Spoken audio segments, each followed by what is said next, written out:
അത് പ്രതിപക്ഷ നേതാവ് ശരിക്കും വർഗീയ പ്രചാരവേലയാണ് നടത്തുന്നത്. പ്രതിപക്ഷ നേതാവും കോൺഗ്രസും എടുത്തുകൊണ്ടിരിക്കുന്നത് വർഗീയതയോടൊപ്പം ചേർന്ന് മുമ്പോട്ടേക്ക് പോകാനുള്ള പ്രവർത്തനമാണ്. എന്നിട്ട് മറ്റാർക്കും പറയാനാവും. അദ്ദേഹത്തിന് മാത്രമേ വർഗീയ പരാമർശവും വർഗീയ പ്രവർത്തനവും നടത്താൻ പാടുള്ളൂ, മറ്റാർക്കും അതിനെപ്പറ്റി എതിരായി മിണ്ടാൻ പാടില്ല എന്ന് അദ്ദേഹം പറയുന്നതിൽ എന്ത് കൈയ്യേട്? അദ്ദേഹമാണ് കേരളത്തിലെ ന്യൂനപക്ഷ വർഗീയതയുടെ ഏറ്റവും പ്രധാനപ്പെട്ട വിഭാഗമായ ജമാഅത്തെ ഇസ്ലാമിയുമായിട്ട് ഇനിയും ഞങ്ങൾ കൂട്ടുകൂടും, ലോകം മുഴുവൻ ഇസ്ലാമിക രാഷ്ട്രം വേണം എന്ന് വാദിക്കുന്നവരാണ് അവർ, ജമാഅത്തെ ഇസ്ലാമി. അത് തന്നെയാണ് ഞങ്ങളുടെ പരിപാടി എന്ന് ഇപ്പോഴും ആവർത്തിച്ച് അവർ പറഞ്ഞുകൊണ്ടിരിക്കുകയാണ്. അപ്പോഴും വി ഡി സതീശൻ പറയുന്നത് ഞങ്ങൾ അവരുമായിട്ട് ചേരും, വർഗീയതക്കെതിരായിട്ട് ഞങ്ങൾക്കെതിരെ വിമർശിക്കാൻ ഒരാൾക്കും അവകാശമില്ല എന്ന് പറഞ്ഞാൽ പറയുന്നതിൻ്റെ അർത്ഥം എന്താ? വർഗീയതയാണ് അവർ ചെയ്തുകൊണ്ടിരിക്കുന്നത്. അവർ തരാതരം പോലെ ബി ജെ പിയുമായിട്ടും അതുപോലെ തന്നെ ആർ എസുമായിട്ടും അതുപോലെ ജമാഅത്തെ ഇസ്ലാമുമൊക്കെ ഒക്കെ ചേരുന്ന ഒരു അവസ്ഥയാണ് കോൺഗ്രസ് ഇവിടെ കേരളത്തിലുള്ളത്. അതിൻ്റെ ഒപ്പം തന്നെയാണ് ലീഗ് ഉള്ളത്. പാർട്ടി സംസ്ഥാന കമ്മിറ്റി യോഗം അതുപോലെ സെക്രട്ടേറിയറ്റും ഇന്നലെയും മിനിഞ്ഞാന്നുമായിട്ട് ചേർന്നു. സഖാവ് കെ രാധാകൃഷ്ണനാണ് അധ്യക്ഷത വഹിച്ചത്. പാർട്ടി ജനറൽ സെക്രട്ടറി സഖാവ് എം എ ബേബിയും അതുപോലെ പോളിറ്റ് ബ്യൂറോ അംഗം സഖാവ് പിണറായി വിജയനും യോഗങ്ങളിൽ പങ്കെടുക്കുകയുണ്ടായി. സെൻട്രൽ കമ്മിറ്റി റിപ്പോർട്ട് സഖാവ് എം എ ബേബി അവതരിപ്പിച്ചു. പാർട്ടി സംസ്ഥാന കമ്മിറ്റി തീരുമാനിച്ച ഗൃഹസന്ദർശന പരിപാടിയെ സംബന്ധിച്ച് പൊതുവെ സംസ്ഥാന കമ്മിറ്റി ചർച്ച ചെയ്തു. സർക്കാരിനെതിരെയുള്ള വികാരം ജനങ്ങൾക്കിടയിൽ ഇല്ല എന്ന കാര്യം അടിവരയിടുന്ന അനുഭവമാണ് ഗൃഹസന്ദർശന പരിപാടിയിലൂടെ അനുഭവപ്പെട്ടത്. സർക്കാരിൻ്റെ പ്രവർത്തനങ്ങൾ ജനങ്ങളിൽ എത്തുന്നത് തടയുന്നതിനാണ് മാധ്യമങ്ങൾ അതുപോലെ ബൂർഷ്വാ രാഷ്ട്രീയ പാർട്ടികൾ പല വിധത്തിലുള്ള പുകമറകൾ സൃഷ്ടിക്കുന്നത് എന്ന് പൊതുവെ ജനങ്ങൾ വിലയിരുത്തുകയുണ്ടായിട്ടുണ്ട്. ഇടതുപക്ഷ ജനാധിപത്യ മുന്നണിക്കെതിരെ കള്ളക്കഥകൾ ജനങ്ങൾക്കിടയിൽ പ്രചരിപ്പിക്കുന്നതിന് മാധ്യമങ്ങളുടെ പിന്തുണയോടുകൂടി UDFും BJPയും നിരന്തരമായി ശ്രമിച്ചുകൊണ്ടിരിക്കുകയാണ്. അതുവഴി ജനങ്ങളെ തെറ്റിദ്ധരിപ്പിക്കാനുള്ള ഇടപെടലാണ് നടന്നിട്ടുള്ളത് എന്നാണ് ജനങ്ങൾ തന്നെ ഞങ്ങളോട് സംസാരിക്കുമ്പോൾ പറഞ്ഞത്. കേരളത്തിൻ്റെ മതനിരപേക്ഷ പാരമ്പര്യത്തെ തകർക്കുന്ന വിധമുള്ള പ്രചരണങ്ങളാണ് വലതുപക്ഷം ഇപ്പോഴ് നടത്തിക്കൊണ്ടിരിക്കുന്നത്. ശബരിമല പ്രശ്നത്തിൽ നേരത്തെ ഉണ്ടായിരുന്ന കള്ളക്കഥകൾ ഇപ്പോൾ പൊളിഞ്ഞിരിക്കുകയാണ്. ജനങ്ങൾക്കത് നല്ല നിലയിൽ മനസ്സിലാക്കാനായിട്ടുണ്ട് എന്നാണ് അവരുടെ പ്രതികരണങ്ങളിൽ നിന്നും മനസ്സിലായത്. പാർട്ടി ജനങ്ങളുമായി കൂടുതൽ അടുത്ത് പ്രവർത്തിക്കേണ്ടതിൻ്റെ ആവശ്യകത ഗൃഹസന്ദർശന പരിപാടിയുടെ ഭാഗമായിട്ട് ജനങ്ങൾ ഓർമ്മപ്പെടുത്തുന്ന നില ഉണ്ടായിട്ടുണ്ട്. എല്ലാ കള്ളക്കഥകളെയും തുറന്നു കാട്ടി മുന്നോട്ടേക്ക് പോകേണ്ടുന്നതിൻ്റെ പ്രാധാന്യം ഈ ഗൃഹസന്ദർശന പരിപാടിയിൽ നേതാക്കളും പ്രവർത്തകരും ജനങ്ങളോട് തുറന്ന് സംവേദിച്ചിട്ടുണ്ട്. SIR പിണറായി വിജയൻ സർക്കാരിൻ്റെ പരിപാടിയാണെന്നും ന്യൂനപക്ഷങ്ങളെ രാജ്യത്തു നിന്നും പുറത്താക്കാനുള്ള പദ്ധതിയാണ് സംസ്ഥാന സർക്കാർ നടപ്പിലാക്കുന്നത് എന്നും പച്ചക്കള്ളം വ്യാപകമായിട്ട് തിരഞ്ഞെടുപ്പിൻ്റെ ഭാഗമായിട്ട് പ്രചരിപ്പിച്ചിരുന്നു എന്ന കാര്യം ഞങ്ങളുമായി സംവേദിക്കുന്ന സന്ദർഭത്തിൽ നിഷ്കളങ്കരായിട്ട് ജനങ്ങൾ തന്നെ പറയുന്ന നില ഉണ്ടായി. അങ്ങനെ വിശ്വസിച്ചു എന്ന് പറഞ്ഞവരുമുണ്ട്. UDFിൻ്റെ വർഗീയ പ്രചരണത്തിനെതിരെ നല്ല ജാഗ്രത പുലർത്തണമെന്നും അല്ലെങ്കിൽ തെറ്റായ പ്രചരണത്തിന് ജനങ്ങൾ വിധിപ്പെട്ടു പോകുമെന്നും പറയുന്ന നിലയും ഉണ്ടായി. കഴിഞ്ഞ തെരഞ്ഞെടുപ്പിൻ്റെ ഭാഗമായിട്ട് UDFിന് അനുകൂലമായിട്ട് വോട്ട് ചെയ്തവർ പോലും നിയമസഭാ തെരഞ്ഞെടുപ്പ് വരുന്ന ഘട്ടത്തിൽ വർഗീയ സംഘർഷവും വർഗീയ കലാപവും ഒന്നും കഴിഞ്ഞ 10 വർഷക്കാലത്തെ അനുഭവത്തിൻ്റെ വെളിച്ചത്തിലില്ല എന്ന് മനസ്സിലാക്കിയിട്ടുള്ള മതനിരപേക്ഷതയ്ക്ക് ഊന്നൽ നൽകുന്ന ഗവൺമെന്റിന്റെ തുടർച്ചയ്ക്ക് വേണ്ടി വോട്ട് ചെയ്യും എന്ന് പറയുന്ന സാഹചര്യവും ഉണ്ടായിട്ടുണ്ട്. ആരോഗ്യം, വിദ്യാഭ്യാസം, പാർപ്പിടം, സാമൂഹ്യക്ഷേമ പ്രവർത്തനങ്ങൾ, പശ്ചാത്തല സൗകര്യ വികസനം തുടങ്ങിയ മേഖലകളിൽ ഉണ്ടായ നേട്ടങ്ങൾ ഏറെയാണെന്ന് ജനങ്ങൾ വ്യക്തമാക്കുകയും ചെയ്തിട്ടുണ്ട്. സ്ത്രീ സുരക്ഷയ്ക്ക് സർക്കാർ കാണിക്കുന്ന ജാഗ്രത വലിയ മതിപ്പാണ് രേഖപ്പെടുത്തിയിട്ടുള്ളത്. പാർശ്വവൽക്കരിക്കപ്പെട്ട ജനങ്ങൾ വലിയ വിശ്വാസമാണ് സർക്കാരിൽ അർപ്പിച്ചിട്ടുള്ളത്. ചില മേഖലകളിൽ സർക്കാർ കൂടുതൽ ശ്രദ്ധിക്കേണ്ടുന്നതിൻ്റെ ആവശ്യം പ്രാധാന്യവും വിശദീകരിക്കപ്പെട്ടിട്ടുണ്ട്. ജനങ്ങൾ മുന്നോട്ടേക്ക് വെച്ച വിമർശനങ്ങളും അതുപോലെ പോരായ്മകളും തിരുത്തി മുന്നോട്ടേക്ക് പോകും എന്ന് ഞങ്ങൾ ഈ സന്ദർഭത്തിൽ തന്നെ ഞങ്ങളുമായി സംവേദിക്കുന്ന ഓരോരുത്തർക്കും ഉറപ്പ് നൽകുകയും ചെയ്തിട്ടുണ്ട്. ഞങ്ങളുമായി സംസാരിച്ചപ്പോൾ ഓരോ പ്രദേശത്തിനും പൊതുവെ കേരളത്തിനും ആവശ്യമുള്ള നിർദ്ദേശങ്ങൾ ബന്ധപ്പെട്ട ജനങ്ങൾ മുന്നോട്ടേക്ക് വെച്ചിട്ടുണ്ട്. തീർച്ചയായും അതെല്ലാം അടുത്ത പ്രകടന പത്രികയിൽ ഉൾപ്പെടുത്തി അവ പ്രായോഗികമാക്കുന്നതിന് വേണ്ടിയുള്ള നിലപാടുകളും സ്വീകരിക്കും. ഗൃഹസന്ദർശന പരിപാടി LDFിന് വീണ്ടും അധികാരത്തിലെത്താനുള്ള സാഹചര്യമാണ് ഉള്ളത് എന്ന് തന്നെയാണ് വ്യക്തമാക്കപ്പെട്ടത്.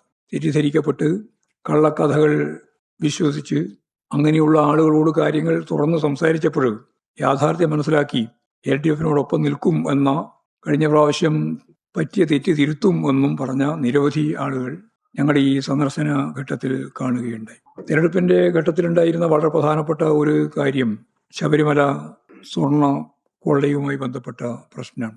BJPയും കോൺഗ്രസും അതായിരുന്നു വലിയ പ്രചരണത്തിന് വേണ്ടി ആയുധമായി ഉപയോഗിച്ചത്. ഗവൺമെന്റിന്റെ വികസനവും ക്ഷേമവും ഉൾക്കൊള്ളുന്ന കാര്യങ്ങളൊന്നും ചർച്ചയാവാതിരിക്കുന്നതിന് വേണ്ടിയുള്ള മറയായി വലതുപക്ഷവും BJPയും മാധ്യമങ്ങളും ഈ സ്വർണ്ണക്കൊള്ളയുമായിട്ട് ബന്ധപ്പെട്ട പ്രശ്നമായിരുന്നു ഉയർത്തി കൊണ്ടുവന്നത്. ഇത് ഇടതുപക്ഷത്തിനെതിരായിട്ട് മാറ്റാൻ വേണ്ടിയിട്ടുള്ള ബോധപൂർവമായ ശ്രമമാണ് നടത്തിയത് എന്ന് നമുക്ക് അറിയാം. അന്വേഷണത്തെ പൂർണ്ണമായിട്ട് പിന്തുണച്ചുകൊണ്ട് അയ്യപ്പന്റെ സ്വർണമൊന്നും നഷ്ടപ്പെടരുത്, കുറ്റവാളി ആരായാലും അവർക്കെതിരെ നിലപാട് സ്വീകരിക്കാൻ സാധിക്കണം, ആരെയും സംരക്ഷിക്കുന്ന നിലപാട് ഞങ്ങൾ സ്വീകരിക്കില്ല എന്ന സമീപനം CPM SIT അന്വേഷണത്തിന്റെ ആവശ്യകത മുന്നോട്ടേക്ക് വെച്ച ഘട്ടത്തിൽ തന്നെ പറഞ്ഞതാണ്. അതിൽ ഞങ്ങൾ ഒരു തരത്തിലും മാറിയിട്ടില്ല. എന്നാൽ മാധ്യമങ്ങൾക്ക് ഇപ്പോൾ പഴയ ഒരു ഉശിരില്ല. ഇതുമായിട്ട് ബന്ധപ്പെട്ട് പറയാനും ചർച്ച ചെയ്യാനും ഒന്നും മെനക്കിടുന്നില്ല. കാരണം കോൺഗ്രസിന്റെയും BJPയുടെയും പ്രമുഖ വ്യക്തികൾക്കിടയിലേക്ക് കാര്യങ്ങൾ നീങ്ങി വന്നപ്പോൾ പിന്നെ ആയുസം നഷ്ടപ്പെട്ടവരായി അവരും മാറി, നിങ്ങളും മാറി. ഞങ്ങളെ സംബന്ധിച്ച് അന്നും ഇന്നും ഒരേ നിലപാടാണ്. ഞങ്ങൾ അവസരവാദപരമായ നിലപാട് സ്വീകരിച്ചിട്ടില്ല. ഇപ്പോഴും SITക്കെതിരായിട്ട് VD സതീശൻ പറയുകയാണ്, BJPക്കാർ പറയുകയാണ്, സോണിയാഗാന്ധിയെ കാണാൻ ഈ കേസിലെ ഏറ്റവും പ്രമുഖമായ സ്വർണ്ണക്കൊള്ള നടത്തിയ പ്രതിയും സ്വർണം തട്ടിക്കൊണ്ടുപോയിട്ട് വിറ്റ കളവ് മുതൽ വാങ്ങിയ ആളും എന്തിനാണ് സോണിയാഗാന്ധിയെ കാണാൻ പോയത് എന്ന ചോദ്യത്തിന് ഉത്തരം പറയുന്നില്ല. രാഹുൽ ഗാന്ധി തന്നെ പറഞ്ഞത് ഇങ്ങനെ ഒരു പ്രശ്നം അവതരിപ്പിച്ചതേ തെറ്റായി എന്നാണ്. ഇത് വളരെ ഗൗരവമുള്ള ഒരു പ്രശ്നമായിട്ടാണ് അഖിലേന്ത്യാ നേതൃത്വം ഉൾപ്പെടെ കാണുന്നത്. കോൺഗ്രസിന്റെ അനാവശ്യമായ രീതിയിൽ സോണിയാഗാന്ധിയെ തന്നെ വലിച്ചിഴക്കുന്ന സ്ഥിതിയിലേക്ക് കാര്യം എത്തിച്ചതേ തെറ്റായി എന്ന നിലപാടാണ്. മാത്രമല്ല, അതിന് മുമ്പ് 2017 നല്ല സിമന്റ് തറയിൽ ഉറപ്പിച്ച കൊടിമരം ചെതലായി എന്ന് പറഞ്ഞിട്ട് അത് മാറ്റുന്നതിന് വേണ്ടി വാജി വഞ്ചി 10.5 കിലോ സ്വർണം ഉൾപ്പെടെയുള്ള ഭാഗം പൂർണ്ണമായിട്ട് നിയമവിരുദ്ധമായി തന്ത്രിക്ക് നൽകി എന്ന കാര്യവും തന്ത്രിയുടെ വീട്ടിൽ നിന്നത് പിടിച്ചെടുക്കുന്ന സ്ഥിതിയും വന്നപ്പോൾ പ്രയാർ ഗോപാലകൃഷ്ണന്റെയും അന്നുണ്ടായിരുന്ന ദേവസ്വം ബോർഡ് അംഗങ്ങളുടെയും അന്നത്തെ ഗവൺമെന്റിന്റെയും പ്രശ്നം പകൽ വെളിച്ചം പോലെ വ്യക്തമാക്കപ്പെട്ടിട്ടുണ്ട്. ഹൈക്കോടതി SITയോട് രണ്ടും അന്വേഷിക്കാൻ പറഞ്ഞു. 10 കൊല്ലത്തേതല്ല 20 കൊല്ലത്തേതും അന്വേഷിക്കാൻ പറഞ്ഞു. ഈ അന്വേഷണം നടത്തുമ്പോഴാണ് ഇപ്പോഴ് VD സതീശൻ പറയുന്നത് SIT തെറ്റായ രീതിയിലാണ് സഞ്ചരിക്കുന്നത്. SITയുടെ വ്യാപ്തി, അന്വേഷണ വ്യാപ്തി കൂടി ആദ്യം പറഞ്ഞതിന് അപ്പുറത്ത് കടന്നു. അപ്പോൾ സ്വാഭാവികമായിട്ടും 3 മാസം കൊണ്ട് അന്വേഷണം പൂർത്തിയാക്കി ചാർജ് ഷീറ്റ് കൊടുക്കാൻ സാധിക്കാത്ത സാഹചര്യം വന്നു. അങ്ങനെ വന്നാൽ നിയമപരമായിട്ട് ചില പ്രശ്നങ്ങൾ അതിന്റെ ഭാഗമായിട്ട് ഉണ്ടാവുന്നുള്ളത് എല്ലാവർക്കും അറിയാലോ. അങ്ങനെയാണ് ജാമ്യം കിട്ടുന്ന അവസ്ഥയിലേക്ക് എത്തിയത്. ഇനിയും അന്വേഷണം പൂർത്തിയാക്കാൻ ആയിട്ടില്ല. അത് പൂർണ്ണമായിട്ടും ഹൈക്കോടതിയുടെ പിന്തുണയോടുകൂടിയാണ്. ഹൈക്കോടതി പറഞ്ഞുകൊണ്ട് തന്നെയാണ്. സമയം നീട്ടിക്കൊടുക്കുന്നതും അവരാണ്, ഹൈക്കോടതിയാണ്. എന്നിട്ട് SITയെ ശക്തിയായ രീതിയിൽ കുറ്റപ്പെടുത്തി രക്ഷപ്പെടാനാണ് ശ്രമിക്കുന്നത് കോൺഗ്രസിന്റെ ഒരു ഭാഗം. BJP എന്താ, തന്ത്രിയെ പിടിച്ചതോടുകൂടി, തന്ത്രിയുടെ ഏറ്റവും പ്രധാനപ്പെട്ട വക്താവായിട്ടാണല്ലോ ഇവരെല്ലാം നടക്കുന്നത്. ഈ കേസിലെ ഏറ്റവും പ്രമുഖമായ സ്ഥാനത്താണ് അദ്ദേഹം ഉള്ളത് എന്ന് വന്നതോടുകൂടി BJPക്കും പിന്നെ അധികം മുന്നാട്ടില്ല. അപ്പൊ എല്ലാ അന്വേഷണം നടക്കട്ടെ, ആവശ്യമായ രീതിയിലുള്ള പിന്തുണ SITക്ക് നൽകിക്കൊണ്ട് തന്നെ ഈ അന്വേഷണം പൂർത്തിയാക്കാനാവുമെന്ന് തന്നെയാണ് ഇടതുപക്ഷ ജനാധിപത്യ മുന്നണിയും പാർട്ടിയും പ്രതീക്ഷിക്കുന്നത്. പോറ്റിയെ കയറ്റിയതുമായിട്ട് ബന്ധപ്പെട്ട ഈരടികളെല്ലാം പാടിക്കൊണ്ടാണല്ലോ പാർലമെന്റിന്റെ മുമ്പിൽ സമരം നടത്തിയത് പ്രതിപക്ഷ MP ഉൾപ്പെടെ. ഇപ്പോൾ വ്യക്തമാക്കപ്പെട്ടിട്ടുണ്ട്, പൂജാരി ഈ പറയുന്ന പോറ്റിയെ കയറ്റിയത് ഇടതുപക്ഷമല്ല, UDFകാർ തന്നെയാണ്. അവരുടെ ഭരണ സംവിധാനത്തിന്റെ ഭാഗമായിട്ടാണ്. ഇപ്പോഴ് കോൺഗ്രസിന്റെ നിലപാട് എന്താണ് എന്ന് വ്യക്തമാക്കപ്പെട്ട ഏറ്റവും പ്രധാനപ്പെട്ട ഒരു കാര്യം നിയമസഭയിലുണ്ടായ അവരുടെ ഒളിച്ചോട്ടാണ്. കേരളം മുഴുവൻ ചർച്ച ചെയ്യപ്പെടുന്നു, പത്രങ്ങൾ മുഴുവൻ എഴുതുന്നു, അതൊക്കെ അത്ര ഭയങ്കരമായ പ്രശ്നമാണ് എന്നൊക്കെ പറഞ്ഞിട്ട് നിയമസഭ ആരംഭിച്ചു. നിയമസഭ ആരംഭിച്ചപ്പോൾ നിയമസഭയിൽ അതിന്റെ പ്രൊസീഡിങ്സ് അനുസരിച്ച് ഇവർക്ക് ഉന്നയിക്കാനുള്ള അവസരമുണ്ട്. അതാണ് എല്ലാ സന്ദർഭത്തിലും പാർലമെന്ററി വ്യവസ്ഥയനുസരിച്ച് ഉന്നയിക്കുക അടിയന്തര പ്രമേയം നൽകാതെ അസംബ്ലി തുടങ്ങിയ നിമിഷം തന്നെ പ്രതിപക്ഷ നേതാവ് അത് കലക്കാനാണ് ശ്രമിച്ചത്. അപ്പോൾ മന്ത്രിമാരുൾപ്പെടെ പറഞ്ഞു, നിങ്ങൾക്ക് അടിയന്തര പ്രമേയം നൽകുക, നോട്ടീസ് കൊടുക്കാം. പക്ഷേ അടിയന്തര പ്രമേയത്തിന് നോട്ടീസ് കൊടുത്താൽ ഈ പറഞ്ഞ സോണിയാഗാന്ധിയുടെ ഉൾപ്പെടെ പ്രയാർ ഗോപാലകൃഷ്ണന്റെ കാലത്തെ സംവിധാനം ഉൾപ്പെടെ കൊടിമരം ഉൾപ്പെടെ വാജി വാഹനം ഉൾപ്പെടെ എല്ലാം ചർച്ച ചെയ്യപ്പെടുമെന്നുള്ളത് കൊണ്ട് അതിന് തയ്യാറാവാതെ അസംബ്ലി തന്നെ ഒഴിവാക്കി ഓടിപ്പോകുന്ന ചിത്രമാണ് നമ്മൾ കണ്ടത്. ഇതാണ് ഇന്നത്തെ പ്രതിപക്ഷത്തിന്റെ ഒരവസ്ഥ.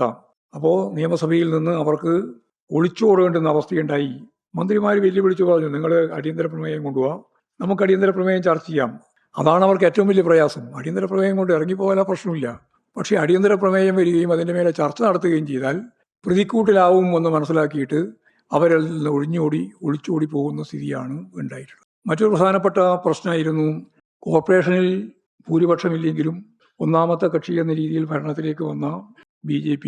ഞങ്ങൾ കേരളത്തിൻ്റെയും പ്രത്യേകിച്ച് അതിൻ്റെ കേന്ദ്ര ബിന്ദുവായ തിരുവനന്തപുരത്തിൻ്റെയും സമഗ്രമായ വികസനത്തിന് പ്രധാനമന്ത്രി വന്ന് ഒരു ബ്ലൂ പ്രിന്റ് തയ്യാറാക്കി ജനങ്ങളുടെ മുമ്പിൽ അവതരിപ്പിക്കും എന്നവർ പറഞ്ഞിരുന്നു. വികസന പാക്കേജ് പ്രഖ്യാപിക്കും എന്നും BJP പ്രഖ്യാപനം നടത്തിയിരുന്നു. പ്രധാനമന്ത്രി വന്നു എന്നുള്ളതും പ്രധാനമന്ത്രി രാഷ്ട്രീയമായ ഒരു പ്രസംഗം നടത്തി പോവുകയും ചെയ്തു എന്നുള്ളതും എല്ലാവർക്കും അറിയാം. ചൂരൽമല ദുരന്തമുണ്ടായപ്പോൾ അവിടെ എത്തിയ പ്രധാനമന്ത്രി വരുമ്പോഴും തിരിച്ചു പോകുന്നതിന് ശേഷവും കേരളത്തിലെ ജനങ്ങളുടെ പ്രതീക്ഷ ദുരന്തവുമായിട്ട് ബന്ധപ്പെട്ട് എന്തെങ്കിലും സാമ്പത്തിക സഹായം കേന്ദ്ര ഗവൺമെന്റിന്റെ ഭാഗത്തുനിന്ന് പ്രധാനമന്ത്രി തന്നെ നേരിട്ട് സന്ദർശിച്ച പശ്ചാത്തലത്തിൽ ലഭിക്കുമെന്നായിരുന്നു. ഒന്നും ലഭിച്ചില്ല എന്നുള്ള അനുഭവം നമ്മുടെ മുമ്പിലുണ്ട്. അതേപോലെയുള്ള ഒരു അനുഭവമാണ് കൊട്ടിഘോഷിച്ച് കൊണ്ടുവന്ന ഇന്ത്യൻ പ്രധാനമന്ത്രി തിരുവനന്തപുരം സന്ദർശിച്ച് ഒരു കാര്യവും പ്രഖ്യാപിക്കാതെ വികസനത്തിന്റെ കാര്യം മിണ്ടാതെ ഒരു രാഷ്ട്രീയ പ്രസംഗം നടത്തി പോകുന്ന നില ഉണ്ടായിട്ടുള്ളത്. അത് വലിയ രീതിയിലുള്ള ഒരു കബളിപ്പിക്കൽ പ്രസ്ഥാനമായിട്ട് മാറി എന്ന് ജനങ്ങൾ ഇപ്പോഴും മനസ്സിലാക്കുകയാണ്. മറ്റൊരു പ്രധാനപ്പെട്ട സംഭവം വിഴിഞ്ഞം തുറമുഖത്തിന്റെ 2ാം ഘട്ടം ഉദ്ഘാടനം ചെയ്തു എന്നുള്ളതാണ്. 2ാം ഘട്ടം ഉദ്ഘാടനം ചെയ്തപ്പോൾ കണ്ട വേറൊരു കാര്യം, 2ാം ഘട്ടവും 3ാം ഘട്ടവും 4ാം ഘട്ടവും കൂടി ഒറ്റ ഘട്ടമായിട്ട് പൂർത്തിയാക്കാൻ കഴിയും എന്നുള്ളതാണ് ഇപ്പോൾ കാണുന്ന. ഇത് ലോക ചരിത്രത്തിൽ തന്നെ അത്യപൂർവമായ സംഭവമാണ്. ഒരു കൊല്ലം കൊണ്ട് ലോകത്തെ തന്നെ ഏറ്റവും ശ്രദ്ധേയമായ ഒരു സീപോർട്ടായി തുറമുഖമായി വിഴിഞ്ഞം മാറിക്കഴിഞ്ഞു. അതിൻ്റെ പ്രവർത്തനം ആരംഭിച്ച 2024 ഡിസംബർ 3-നാണ് പ്രവർത്തനം ആരംഭിച്ചത്. അതിനുശേഷം യഥാർത്ഥത്തിൽ ഒരു തുറമുഖത്തിനും ലഭിക്കാത്ത രീതിയിലുള്ള സ്വീകാര്യത നമുക്ക് ലഭിക്കുകയുണ്ടായി. 15.13 ലക്ഷം TMU കൈകാര്യം ചെയ്തു എന്നതാണ് ഇപ്പോഴും പറഞ്ഞ ഏറ്റവും പ്രധാനപ്പെട്ട ഒരു കാര്യം. 2ാം ഘട്ടത്തിൻ്റെ ഭാഗമായിട്ടുള്ള ശേഷി 10 ലക്ഷം TUവിൽ നിന്ന് 50 ലക്ഷം TU ആയി അത് ഉയർത്തും എന്നുള്ളതാണ്.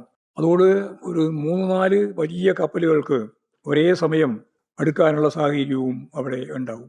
ഇത് കേരളത്തെ സംബന്ധിച്ചിടത്തോളം പശ്ചാത്തല സൗകര്യ വികസനവുമായിട്ട് ബന്ധപ്പെട്ട് വേണം അതിനെ കാണാൻ. ഇത് യഥാർത്ഥത്തിൽ ഒരു വിഴിഞ്ഞം തുറമുഖത്തിന്റെ മാത്രം പ്രശ്നമല്ല. നാഷണൽ ഹൈവേ ഉൾപ്പെടെയുള്ള മലയോര ഹൈവേ, തീരദേശ ഹൈവേ, അങ്ങനെയുള്ള നിരവധി പശ്ചാത്തല സൗകര്യ വികസനത്തിന്റെ ഒപ്പം വേണം നമുക്ക് വിഴിഞ്ഞൻ പദ്ധതിയെയും അതിന്റെ സമഗ്രമായ വികസനത്തെയും കാണാൻ. തുറമുഖം രൂപപ്പെട്ടു വരുന്നതിനിടയിൽ വലിയ കലാപം തന്നെ സൃഷ്ടിക്കാൻ പ്രതിപക്ഷം വന്ന് നേതൃത്വം കൊടുത്തിരുന്നു എന്നുള്ള കാര്യം സൗകര്യപൂർവ്വം മറക്കുകയാണ് ചെയ്യുന്നത്. പത്രം ഉൾപ്പെടെ, നിങ്ങൾ മാധ്യമങ്ങൾ ഉൾപ്പെടെ. ഈ പദ്ധതി അവസാനിപ്പിച്ച് ഞങ്ങൾ അടങ്ങൂ എന്ന് പരസ്യമായിട്ട് പ്രഖ്യാപിച്ച പ്രതിപക്ഷ നേതാവുകളെ അത് അവിടെ ചർച്ച ചെയ്തില്ല എന്നുള്ളത് ശരിയാ. നമുക്കറിയാലോ, ഈ വിഴിഞ്ഞം പദ്ധതി ഇവിടെ അവസാനിപ്പിച്ചേ പറ്റൂ. അതാണ് പോലീസ് സ്റ്റേഷൻ അക്രമത്തിലേക്ക് പോയത്. അതിന് പിന്തുണ നൽകുന്ന പ്രതിപക്ഷം ഉണ്ടായിരുന്നു ഇവിടെ, BJP ആയാലും കോൺഗ്രസ് ആയാലും. പ്രതിപക്ഷ നേതാവ് പറഞ്ഞത് 1 ഇഞ്ച് ഇനി മുന്നോട്ടേക്ക് പോകാൻ പറ്റില്ല. നല്ല നിശ്ചയദാർഢ്യത്തോടുകൂടി ആ കലാപ ശ്രമത്തെയും അതിജീവിച്ചുകൊണ്ടാണ് തുറമുഖമുണ്ടായത് എന്ന കാര്യം മറന്നുപോകാതിരിക്കാൻ ഞാൻ ഒന്നുകൂടി ഓർമ്മിപ്പിച്ചു എന്ന് മാത്രമേ ഉള്ളൂ. അപ്പോൾ അത് കേരളത്തിൻ്റെ മാത്രമല്ല, ഏഷ്യയിലെ തന്നെ ഏറ്റവും വലിയ ഒരു സംരംഭമായിട്ട് മാറിക്കൊണ്ടിരിക്കുകയാണ്. നമുക്ക് വലിയ രീതിയിൽ മുന്നോട്ടേക്ക് പോകാൻ സാധിക്കും എന്ന കാര്യത്തിൽ സംശയമില്ല. കേന്ദ്ര ഗവൺമെൻറ് ഇതിന് സാധാരണ രീതിയിൽ തരുന്ന, കടമായിട്ടല്ലാതെ തരുന്ന ഗ്രാന്റ് ഉണ്ടായിരുന്നു. എല്ലാ തുറമുഖങ്ങൾക്കും അതുപോലെ വൻകിട പദ്ധതികൾക്കും ഈ വയബിലിറ്റി ഗ്യാപ്പ് ഫണ്ട് ഗ്രാന്റായി നൽകിയിരുന്നു. ആ വയബിലിറ്റി ഗ്യാപ്പ് ഫണ്ട് തന്നില്ല എന്ന് മാത്രമല്ല, നമ്മളോട് പറഞ്ഞത് 817 കോടി രൂപ വായ്പയായി നൽകുക മാത്രമേ ചെയ്യാൻ പറ്റുള്ളൂ എന്നാണ്. അപ്പോൾ നമുക്ക് ഗ്രാന്റായിട്ട് പണമൊന്നും തരാൻ കേന്ദ്ര ഗവൺമെൻറ് തയ്യാറുണ്ടായിരുന്നില്ല. സംസ്ഥാന സർക്കാർ ഇതുവരെയായി 4771 കോടി ഉറുപ്പിക ഈ തുറമുഖത്തിന് വേണ്ടി ചെലവഴിച്ചു എന്നുള്ളതും ഇനിയും ആവശ്യമുള്ള സഹായം നൽകി 2ാം ഘട്ടവും 3ാം ഘട്ടവും 4ാം ഘട്ടവും കൃത്യമായിട്ട് പൂർത്തിയാക്കാനാവുമെന്ന് തന്നെയാണ് പ്രതീക്ഷിക്കുന്നത്. ഇന്ന് പത്രത്തിൽ വളരെ പ്രധാനപ്പെട്ട ഒരു വാർത്ത പ്രസിദ്ധീകരിക്കപ്പെട്ടിട്ടുണ്ട്. ഭരണഘടനാ സ്ഥാപനങ്ങളിലേക്കുള്ള എക്സിക്യൂട്ടീവിൻ്റെ കടന്നുകയറ്റത്തെ പറ്റിയാണ് വളരെ ഗൗരവതരമായി സുപ്രീം കോടതിയുടെ ജസ്റ്റിസ് ഉജ്ജൽ ഭൂയൽ ഇന്ന് നിങ്ങളെല്ലാം പത്രത്തിൽ വായിച്ചു, വാർത്ത വരികയും ചെയ്തു. വളരെ അപകടകരമായ ഒരു കാര്യമാണ് അദ്ദേഹം ചൂണ്ടിക്കാണിച്ചത്. മധ്യപ്രദേശിലുണ്ടായിരുന്ന ജസ്റ്റിസ്, അദ്ദേഹം അതുൽ ശ്രീധർ മലയാളിയാണ് അതുൽ ശ്രീധർ. അദ്ദേഹത്തെ അലഹബാദ് കോടതിയിലേക്ക് സ്ഥലം മാറ്റി. ഛത്തീസ്ഗഡ് ഹൈക്കോടതിയിലേക്ക് മാറ്റാനാണ് കൊളീജിയം തീരുമാനിച്ചിരുന്നത്. പക്ഷേ അന്നത്തെ ചീഫ് ജസ്റ്റിസ് ആയിരുന്ന ഗവായി അദ്ദേഹത്തെ ഛത്തീസ്ഗഡിലേക്ക് സ്ഥലം മാറ്റാൻ തീരുമാനിച്ചതിൻ്റെ മേലെ കേന്ദ്ര ഗവൺമെന്റ് സർക്കാർ നിർദ്ദേശിച്ചതിനനുസരിച്ച് അങ്ങനെ തന്നെ എഴുതി. കേന്ദ്ര സർക്കാർ നിർദ്ദേശിച്ചതനുസരിച്ച് കേന്ദ്ര സർക്കാർ നിർദ്ദേശിക്കാൻ പാടില്ല. കൊളീജിയം എന്ന് പറയുന്നത് സ്വതന്ത്രമായ സ്ഥാപനമാണ്. സുപ്രീം കോടതിയുടെ ചീഫ് ജസ്റ്റിസാണ് അതിൻ്റെ ഏറ്റവും പ്രധാനപ്പെട്ട ചുക്കാൻ പിടിക്കുന്നത്. അദ്ദേഹമാണ് എഴുതിയത് കേന്ദ്ര സർക്കാരിൻ്റെ നിർദ്ദേശം അനുസരിച്ച് ഛത്തീസ്ഗഡിലേക്ക് സ്ഥലം മാറ്റാൻ തീരുമാനിച്ച അതുൽ ശ്രീധരനെ അലഹബാദ് കോടതിയിലേക്ക് മാറ്റിയിരിക്കുന്നു. എന്തുകൊണ്ടാണ് ഇങ്ങനെ ഒരു നിലപാട് സ്വീകരിക്കുന്നത് എന്നതിന് കൃത്യമായ ഉത്തരമുണ്ട്. അദ്ദേഹം മധ്യപ്രദേശ് ഹൈക്കോടതിയിലെ ജസ്റ്റിസ് ആയിരുന്ന സന്ദർഭത്തിൽ നമുക്കറിയാലോ, പഴയ നമ്മളും പാകിസ്ഥാനും തമ്മിലുണ്ടായിരുന്ന പ്രശ്നം, അത് ഓപ്പറേഷൻ സിന്ദൂർ എന്ന പേരിൽ കാര്യങ്ങൾ കൈകാര്യം ചെയ്തപ്പോൾ കേണൽ സോഫിയ ഖുറേഷി പത്രസമ്മേളനം നടത്തി എന്താണ് സംഭവിച്ചത് എന്ന കാര്യം കൃത്യമായിട്ട് അവതരിപ്പിച്ചപ്പോൾ അവർക്കെതിരായി മധ്യപ്രദേശിലെ BJP മന്ത്രി വിജയ് ഷാ വലിയ കടന്നാക്രമണം നടത്തി, വർഗീയ കടന്നാക്രമണം നടത്തി. ആ വർഗീയ കടന്നാക്രമത്തെ പറ്റി മധ്യപ്രദേശ് ഹൈക്കോടതി ജസ്റ്റിസായിരുന്ന അതുൽ ശ്രീധർ സ്വമേധയാ കേസെടുത്തു. ആ ഒരു പകയാണ് യഥാർത്ഥത്തിൽ ഇദ്ദേഹത്തെ മാറ്റാനിടയാക്കിയത്. മാറ്റുക എന്ന് പറയുമ്പോൾ അതിൻ്റെ ഫലമായിട്ടുണ്ടാകുന്ന കാര്യവും പറയുന്നുണ്ട്. ഇതിനു മുമ്പ് ജമ്മു കാശ്മീരിൽ ഇദ്ദേഹം ഉണ്ടായിരുന്നപ്പോൾ നിയമവിരുദ്ധമായ അറസ്റ്റും തടങ്കലിൽ പാർപ്പിക്കുകയും ചെയ്യുന്ന പ്രശ്നത്തിനെതിരായി നിലപാട് സ്വീകരിക്കുകയും ചെയ്തിട്ടുണ്ട്. അപ്പോൾ ഭരണകക്ഷിക്ക് എതിരായ അല്ലെങ്കിൽ അവരാഗ്രഹിക്കാത്ത നിയമപരമായ നിലപാടുകൾ സ്വീകരിക്കുന്നവർക്ക് രക്ഷയില്ല എന്ന പ്രശ്നം ഉയർന്നു വന്നാൽ അതുണ്ടാക്കുന്ന ഭരണഘടനാപരമായ പ്രശ്നം വളരെ ഗുരുതരമാണ്. അതിപ്പോൾ ഒരു ജസ്റ്റിസ് തന്നെ തുറന്നു പറഞ്ഞിരിക്കുകയാണ്. ഇതിൻ്റെ ഭാഗമായിട്ടുള്ള സംഭവം അദ്ദേഹം തന്നെ പറഞ്ഞു. പേര് പറഞ്ഞിട്ടില്ല എന്നുള്ളൂ, അത് ശ്രീധരൻ എന്ന് പറഞ്ഞിട്ടില്ല, ജസ്റ്റിസിൻ്റെ പേര് പറഞ്ഞില്ല. പക്ഷേ അദ്ദേഹം പറഞ്ഞു ഛത്തീസ്ഗഡിൽ പോയിരുന്നുവെങ്കിൽ അദ്ദേഹം കൊളീജിയത്തിൻ്റെ ഭാഗമാവും. എന്നാൽ അലഹബാദിലേക്ക് പോയതോടുകൂടി തരം താഴ്ക്കപ്പെടുക. ഇത് ആ സീനിയോറിറ്റി പോയി, ഹൈക്കോടതി കൊളീജിയത്തിൻ്റെ ഭാഗം അല്ലാതായി. അതിനു വേണ്ടിയിട്ടാണ് ഈ കാര്യം നിർവഹിച്ചത് എന്ന് ഇപ്പോഴും പേര് പറയാതെ തന്നെ കൃത്യമായിട്ട് പറഞ്ഞു വെച്ചിരിക്കുകയാണ്. ഞാൻ നേരത്തെ പറഞ്ഞതുപോലെ ഈ ഉജ്ജൽ ഭൂയൽ ജസ്റ്റിസ്. ഇത് വളരെ ഗൗരവമുള്ള ഒരു പ്രശ്നമായിട്ട് തന്നെയാണ് കാണേണ്ടത്. മറ്റൊരു പ്രധാനപ്പെട്ട പ്രശ്നം SIRന്റെ ഭാഗമായി ഇപ്പോൾ ഒഴിവാക്കപ്പെടുന്നത് പോലെ തന്നെ ഉൾച്ചേർക്കുന്നതിൻ്റെയും ഭാഗമായിട്ടുള്ള പ്രശ്നങ്ങൾ പുറത്തു വന്നിരിക്കുകയാണ്. വോട്ടർ പട്ടികയിൽ പേര് ചേർക്കാൻ ലഭിക്കുന്ന അപേക്ഷകളുടെ ലിസ്റ്റ് വെബ്സൈറ്റിൽ പ്രസിദ്ധീകരിക്കുന്നില്ല. പകർപ്പ് രാഷ്ട്രീയ പാർട്ടികൾക്ക് ലഭ്യമാകുന്നതുമില്ല. ഇത് അടിയന്തരമായിട്ടും ലഭ്യമാക്കേണ്ടതുണ്ട്. കാരണം നിലവിൽ കമ്മീഷന്റെ വെബ്സൈറ്റിൽ പട്ടികയിൽ ഉൾപ്പെടുത്തിയതായി കാണപ്പെടുന്ന നമ്പർ അത് ഏതാണ്ട് 26 ലക്ഷത്തിലധികമാണ്. അതിപ്പോൾ അടിയന്തരമായിട്ടും പരിശോധിക്കാൻ സാധിക്കുന്നില്ലെങ്കിൽ ഇത്രയും പുതിയ വോട്ടർമാർ എങ്ങനെയാണ് വോട്ടർ പട്ടികയിൽ ഉൾപ്പെടുത്തപ്പെട്ടത് എന്നുള്ള കാര്യം സംശയം തന്നെയാണ് നിലനിൽക്കുന്നത്. ഓരോ മണ്ഡലത്തിലും 10, 20, 25,000 വോട്ട് കൂട്ടിച്ചേർക്കുന്നതിന് വേണ്ടി ലഭിച്ചു എന്നാണ് ഇപ്പോൾ പറഞ്ഞുകൊണ്ടിരിക്കുന്നത്. ചില മണ്ഡലങ്ങളുടെ പ്രത്യേക പരിശോധന നടത്തിയപ്പോൾ ബോധപൂർവമായ ചില നീക്കം ഇതിൻ്റെ ഭാഗമായിട്ട് നടക്കുന്നുണ്ടോ എന്ന സംശയം ഉണ്ടായിട്ടുണ്ട്. അപ്പോൾ വോട്ടർ പട്ടികയിൽ പേര് ചേർക്കാൻ ലഭിക്കുന്ന അപേക്ഷകൾ BLOമാരുടെ വെരിഫിക്കേഷൻ നടത്തി മാത്രമേ തീരുമാനമെടുക്കാൻ പാടുള്ളൂ എന്ന് മുമ്പേ പറഞ്ഞതാണ്. പക്ഷേ അവരറിയുന്നേയില്ല. അപ്പോൾ വെരിഫിക്കേഷൻ നടക്കുന്ന സമയത്ത് BLOമാർക്ക് ഈ സംബന്ധിച്ച് അറിയിപ്പ് നൽകുകയും വേണം. ആ അറിയിപ്പ് നൽകുന്നില്ല എന്നുള്ളതാണ് ഇപ്പോൾ ഉള്ള സ്ഥിതി. അങ്ങനെ ബൾക്കായി എവിടെ നിന്നാണെന്ന് പറയാൻ പറ്റില്ല, ഇന്ത്യയുടെ വിവിധ മേഖലയിൽ നിന്നുള്ള ആളുകളുടെ വോട്ട് ഇവിടെ ഒരു സർട്ടിഫിക്കറ്റ് ഇല്ലാതെ തന്നെ ഇതിൻ്റെ അകത്ത് ഉൾച്ചേർക്കപ്പെടുന്നു എന്നുള്ള പ്രശ്നം ഉയർന്നു വന്നിട്ടുണ്ട്. അത് വളരെ ഗൗരവപൂർണമായ പരിശോധനയ്ക്ക് വിധേയപ്പെടേണ്ടതുണ്ട് എന്നാണ് ചീഫ് ഇലക്ടറൽ ഓഫീസർക്ക് ഞാൻ ഇന്നലെ തന്നെ നൽകിയിട്ടുള്ള ഒരു കത്തിൽ വ്യക്തമാക്കിയിട്ടുള്ളത്. അപ്പോൾ നേരത്തെ ഒഴിവാക്കപ്പെടുന്നത് പോലെ തന്നെ ഉൾപ്പെടുത്തപ്പെടുന്നതിലും ദുരൂഹതയാണ് കാണുന്നത്. BLOമാർ അറിയാതെ, BLOമാർക്ക് യാതൊരു തരത്തിലുള്ള ഇൻഫർമേഷനും നൽകാതെ ആളുകളിങ്ങനെ ബൾക്കായിട്ട് ആയിരക്കണക്കിന് 10,000-കണക്കിന് ആളുകളെ ചേർക്കുന്ന ഒരു സ്ഥിതി വന്നുകൊണ്ടിരിക്കുന്നു എന്നുള്ള കാര്യവും ആശങ്ക ഉണ്ടാക്കുന്നതാണ്. അത് കൃത്യമായിട്ട് പ്രസിദ്ധീകരിക്കുന്ന അവസ്ഥയുണ്ടാവണം എന്നതാണ് ഈ സംബന്ധിച്ച് പൊതുവെ പറയാനുള്ളത്.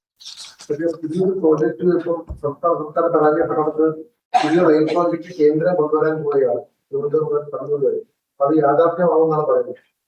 അല്ല, ഞങ്ങൾ ഒരു കാര്യം ഞാൻ നേരത്തെ പറഞ്ഞിട്ടുണ്ടല്ലോ, നമുക്ക് കേരളത്തിന്റെ വളർച്ചയ്ക്ക് വികാസത്തിന് ഉതകുന്ന രീതിയിലുള്ള ഗതാഗത സൗകര്യം വേണം. നാഷണൽ ഹൈവേ അങ്ങനെയാണല്ലോ വന്നത്, അത് വേണ്ട പറഞ്ഞതാണല്ലോ UDF. കേരളയിൽ പറഞ്ഞപ്പോൾ കേരളത്തിനെ പറ്റി കേന്ദ്ര ഗവൺമെന്റ് അംഗീകാരം തരാൻ കൂട്ടാക്കിയിട്ടില്ല. അതിന്റെ മറ്റ് വിവിധ വഴികൾ, ഒരു വഴി മാത്രമൊന്നുമല്ല, നിരവധി വഴികളുണ്ട്. ആ വഴികളൊക്കെ തേടുന്നതിൽ ഞങ്ങൾക്ക് യാതൊരു തർക്കമില്ല. ഈ പക്ഷേ കണ്ണൂരിലെ ജില്ലാ കമ്മിറ്റി അംഗം വി കുഞ്ഞികൃഷ്ണൻ എന്ന് പറയുന്ന അദ്ദേഹം ഈ ധനരാജിന്റെ എക്സാംഷൻ ഫണ്ട് വെട്ടിപ്പുമായി ബന്ധപ്പെട്ട് ക്രമക്കേട് നടന്നു. മറ്റ് ധനരാജിന്റെ വീട് നിർമ്മാണവുമായി ബന്ധപ്പെട്ട് നൽകിയ 5 ലക്ഷം രൂപ ഏരിയ സെക്രട്ടറി KP മധുവിന്റെ അക്കൗണ്ടിലേക്ക് പോയി. പാർട്ടി ഏരിയ കമ്മിറ്റി ഓഫീസിന്റെ നിർമ്മാണത്തിനായിട്ടുള്ള പണത്തിൽ വെട്ടിപ്പ് നടന്നു. പിന്നീട് കേന്ദ്ര ഫണ്ടിൽ വ്യാജ രസീത് അച്ചടിക്കുന്നതാണ്. ഇതിലെന്താണ് പാർട്ടിയുടെ നിലപാട്? കുഞ്ഞികൃഷ്ണൻ പുറത്താക്കിയ പ്രശ്നം ചെയ്യും. അല്ലല്ല, അത് സംബന്ധിച്ച് അവിടെ പാർട്ടി ചർച്ച ചെയ്ത് തീരുമാനിക്കേണ്ട നിലയിലേ ഉള്ളൂ. അത് ജില്ലാ കമ്മിറ്റി, കണ്ണൂർ ജില്ലാ കമ്മിറ്റിയും അതിന്റെ സെക്രട്ടേറിയറ്റ് ഇന്നും നാളെയായിട്ട് ചേർന്ന് അവർ പരിശോധിക്കും, ആവശ്യമായ നിലപാട് സ്വീകരിക്കും. ഈ ചോദ്യം ചോദിക്കുന്ന കുട്ടിയെ ക്ലാസ്സിൽ നിന്ന് പുറത്താക്കിയാൽ ചോദ്യം ഇല്ലാതാവും. അതൊക്കെ വളരെ ലളിതമായ താരതമ്യമാണ്. നിങ്ങൾ ചോദിക്കുന്ന ഗൗരവമുള്ള ചോദ്യം. ഞാൻ പറഞ്ഞത് മലയാളത്തിലാണല്ലോ, മലയാളത്തിലാ പറഞ്ഞത്. അതായത് പാർട്ടി സംബന്ധമായി അവിടെ ഇതിനു മുമ്പ് ഉയർന്നു വന്ന പ്രശ്നങ്ങളെല്ലാം അവിടെ ചർച്ച ചെയ്ത് പരിഹരിച്ചിട്ടുണ്ട്. ഇപ്പോൾ ഉയർന്നു വന്ന പ്രശ്നം സംഘടനാ വിരുദ്ധമായ നിലപാടുകൾ കൂടി ചേർന്നിട്ടുള്ളതാണ്. അത് ഉൾപ്പെടെ ചേർന്ന് ഇന്നും നാളെയും പാർട്ടി ജില്ലാ സെക്രട്ടേറിയറ്റും അതുപോലെ സംസ്ഥാന കമ്മിറ്റിയും ചേരുന്നുണ്ട്. ജില്ലാ കമ്മിറ്റിയും അത് സംബന്ധിച്ച് തീരുമാനിച്ചാലല്ലേ നമുക്ക് അതിൻ്റെ അകത്ത് ഇടപെടേണ്ട കാര്യമുണ്ടോ എന്ന് ഞങ്ങൾക്ക് മനസ്സിലാവുള്ളൂ. അതുകൊണ്ട് നോക്കിയിട്ട് ഇടപെടാം. അതാ പറഞ്ഞത്, ഈ അഴിമതിയെ പറ്റിയൊന്നും നിങ്ങൾ അല്ല, സംഘടനയിലെ ചർച്ച. നിങ്ങൾ തമ്മിൽ പോലീസിന് കേസ് കൊടുത്തോ? ഞങ്ങൾക്ക് ഞങ്ങളെ സംബന്ധിച്ചിടത്തോളം സംഘടനാപരമായിട്ട് പരിശോധിക്കുക. നിങ്ങൾക്ക് വേറെ എന്ത് വേണമെങ്കിലും എടുക്കുക, നിലപാട് സ്വീകരിക്കാം. അതൊക്കെ ഞങ്ങളുടെ സംഘടനാപരമായ കാര്യം ഞങ്ങൾ പരിശോധിച്ചോളാം. വല്ലാതെ രീതിയിൽ ഞങ്ങളെ സംഘടനാ നിലപാട് പഠിപ്പിക്കാൻ പുറപ്പെടരുത് നിങ്ങൾ, പ്രത്യേകിച്ച് മാധ്യമങ്ങൾ.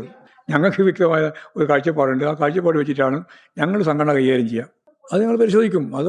അതൊക്കെ പരിശോധിക്കും, ഭയപ്പെടേണ്ട. ഇവിടെ കോടികൾ പിരിച്ചതിൻ്റെ ഭാഗമായിട്ടുള്ള കണക്ക് ഇപ്പോൾ പറഞ്ഞിട്ടില്ലല്ലോ. നിങ്ങൾക്ക് ഒരു വെപ്രാളുമില്ലല്ലോ, ഒരു വേദനയില്ലല്ലോ. അതെന്താ?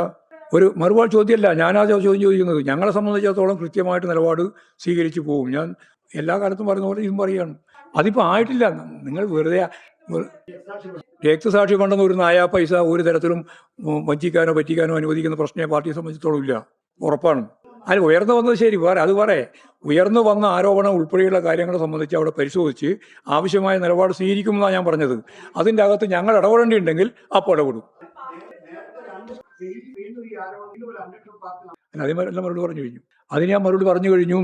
അത് ഞാൻ പറഞ്ഞല്ല കഴിഞ്ഞു. അതൊക്കെ പാർട്ടി ജില്ലാ കമ്മിറ്റിയാണ് പരിശോധിക്കുന്നത്. ജില്ലാ കമ്മിറ്റി പരിശോധിക്കട്ടെ. പരിശോധിച്ചതിന് ശേഷം നമുക്ക് എന്തെങ്കിലും ഇടപെടേണ്ടിയുണ്ടെങ്കിൽ ഇടപെടും. അത്രയേ ഉള്ളൂ. അതെ, അങ്ങനെയാണ് പറഞ്ഞത്. അല്ല, അതിപ്പോൾ നിങ്ങളോട് പറയേണ്ട കാര്യമില്ല. എങ്ങനെയാണ് പരിഹരിച്ചത്? പാർട്ടി സംഘടനക്കകത്ത് കൈകാര്യം ചെയ്ത മുഴുവൻ കാര്യവും പത്രസമ്മേളനത്തിൽ വിളിച്ച് പറയണമെന്ന് പറഞ്ഞാൽ ആരും പറയുമോ? അതൊന്നും പറയാൻ ഉദ്ദേശിക്കുന്നില്ല. ഞങ്ങളെങ്ങനെയാണ് സംഘടനാപരമായ കാര്യം കൈകാര്യം ചെയ്യുന്നതൊന്നും സംഘടനാപരമല്ലാത്ത രീതിയിൽ പുറത്ത് പറയാൻ സംഘടനക്ക് സാധിക്കില്ല. ഒരു ക്രമക്കേടിനും പാർട്ടി കൂട്ടു നിൽക്കില്ല. അത് പറഞ്ഞാൽ അതിപ്പോൾ നിങ്ങൾ പോലീസിലൊക്കെ കൊടുക്കുന്ന ആളുകളെ, അതല്ലേ ഞാൻ നേരത്തെ പറഞ്ഞത്, കൊടുത്തു പരിശോധിക്കേണ്ട ആളുകളെ പറ്റിയല്ലേ നിങ്ങൾ പറഞ്ഞുകൊണ്ടിരിക്കുന്നത്. കോടാനുകോടി രൂപ ചൂരൽമലയിലെ പാവപ്പെട്ട മനുഷ്യർക്ക് കൊടുക്കാൻ വേണ്ടിയിട്ട് വീടുണ്ടാക്കുമെന്ന് പറഞ്ഞിട്ട് 300 വീട് 350 വീട് പറഞ്ഞിട്ട് എവിടെ പോയി? വീടും പോയി പണവും പോയി. അപ്പോൾ അപ്പോഴൊന്നും ഒരു വികാര പ്രകടനം നിങ്ങൾക്കായിരിക്കില്ലല്ലോ. ഞങ്ങളെ സംബന്ധിച്ചിടത്തോളം ഞാൻ ഉറപ്പിച്ച് പറയാണ്, ഒരു നയാ പൈസ ഈ പറയുന്ന രക്തസാക്ഷി ഫണ്ട് ഉൾപ്പെടെയുള്ള ഒരു ഫണ്ടിൽ നിന്നും നഷ്ടപ്പെടാൻ CPIM അനുവദിക്കുന്ന പ്രശ്നമില്ല.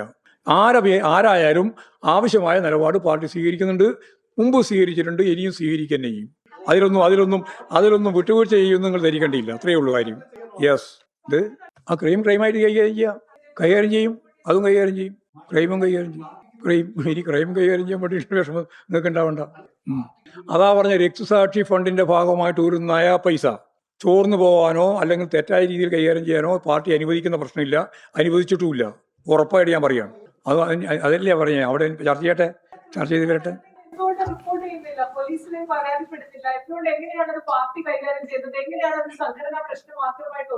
ആയിക്കോട്ടെ. അല്ല, അതങ്ങനെ ആ ചോദ്യം അങ്ങനെ ചോദിച്ചുകൊണ്ടിരിക്കുക, അത്ര പറയുന്നില്ല. ഞാൻ പറഞ്ഞു പാർട്ടി എന്ന രീതിയിൽ കൈകാര്യം ചെയ്യുന്നതിന്റെ ഭാഗമായിട്ടാണ് ഞാൻ പറഞ്ഞത്. ബാക്കി ക്രിമിനൽ കേസും മറ്റു കേസും ഉണ്ടെങ്കിൽ അതൊക്കെ പറയാം. ഞങ്ങളെ സംബന്ധിച്ചിടത്തോളം പാർട്ടി സംഘടനാപരമായിട്ട് കൈകാര്യം ചെയ്യുക. ഞങ്ങൾ ഇന്ന് ജില്ലാ സെക്രട്ടറിയും നാളെ ജില്ലാ കമ്മിറ്റിയുണ്ട്. അത് കഴിഞ്ഞ് പാർട്ടി സംസ്ഥാന കമ്മിറ്റി ചർച്ച ചെയ്യേണ്ടുന്ന ഘട്ടം വരുമ്പോൾ ഞങ്ങളതിൽ ഇടപെടേണ്ടിയുണ്ടെങ്കിൽ ഇടപെടും. അത്രയേ ഉള്ളൂ.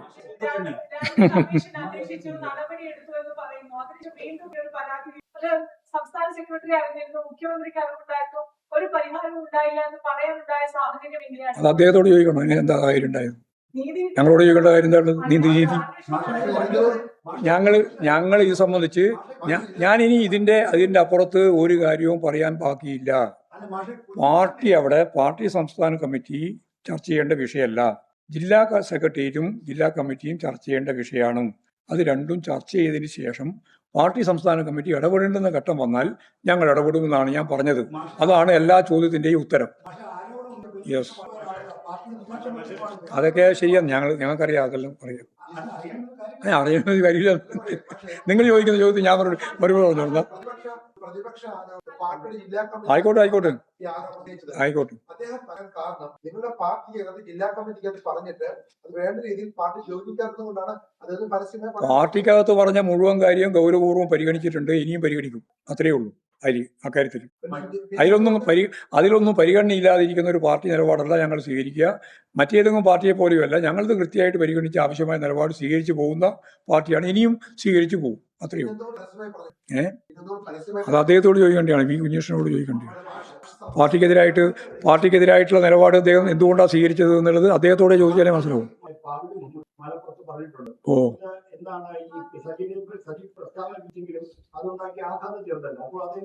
അല്ല, അത് ഞങ്ങൾ അത് സംബന്ധിച്ച് കൃത്യമായിട്ട് നിലപാട് സ്വീകരിച്ചിട്ടുണ്ട്. സ്വീകരിച്ച് ഇത്രയേ ഉള്ളൂ.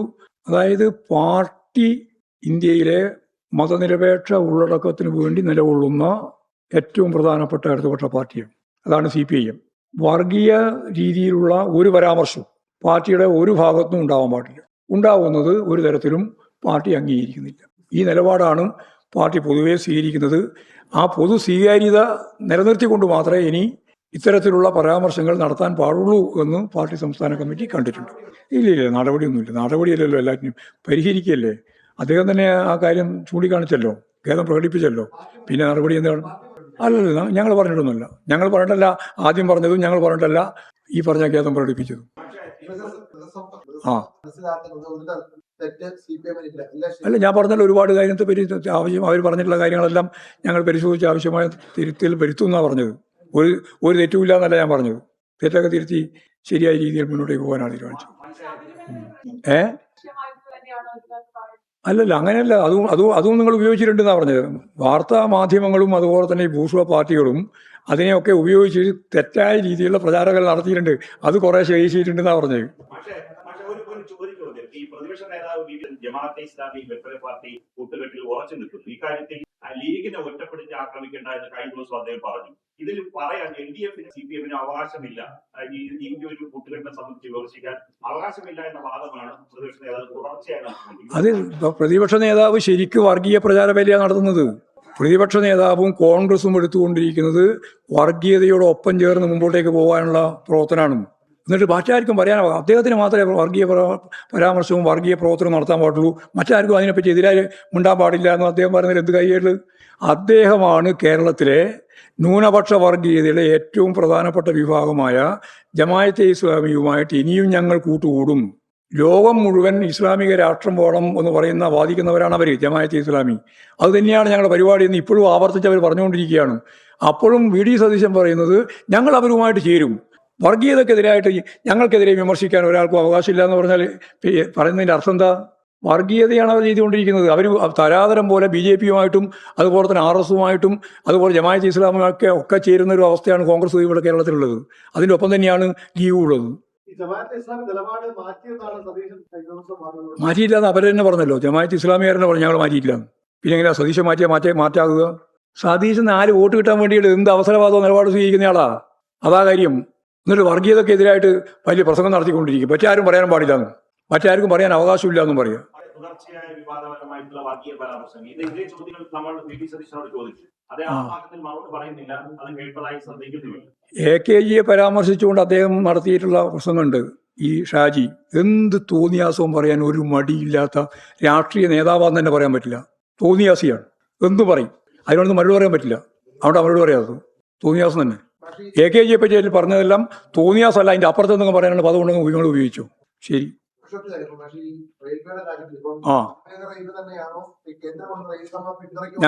ഞങ്ങളെ സംബന്ധിച്ചിടത്തോളം എല്ലാ സാധ്യതകളും ഏത് സാധ്യതകളും ഈ അതിവേഗ അല്ലെങ്കിൽ അർദ്ധ അതിവേഗ റെയിൽ പാളത്തിന് വേണ്ടി ഉപയോഗിക്കാം എന്ന് തന്നെയാണ് ഞങ്ങൾ കാണുന്നത്. ഏത് തരത്തിലുള്ള നിർദ്ദേശങ്ങളും വരട്ടെ, നമുക്കത് പരിശോധിക്കാവുന്നതാണ്.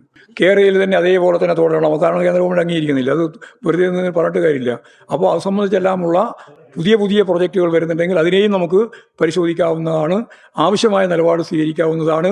പക്ഷേ ഇപ്പോൾ തന്നെ സുധാകരനും ചെന്നിത്തലയും പറഞ്ഞു അതൊന്നും അങ്ങോട്ട് കൊണ്ടുവരാൻ പറ്റില്ല, നമ്മളെല്ലാം പൊളിച്ചു കളയും.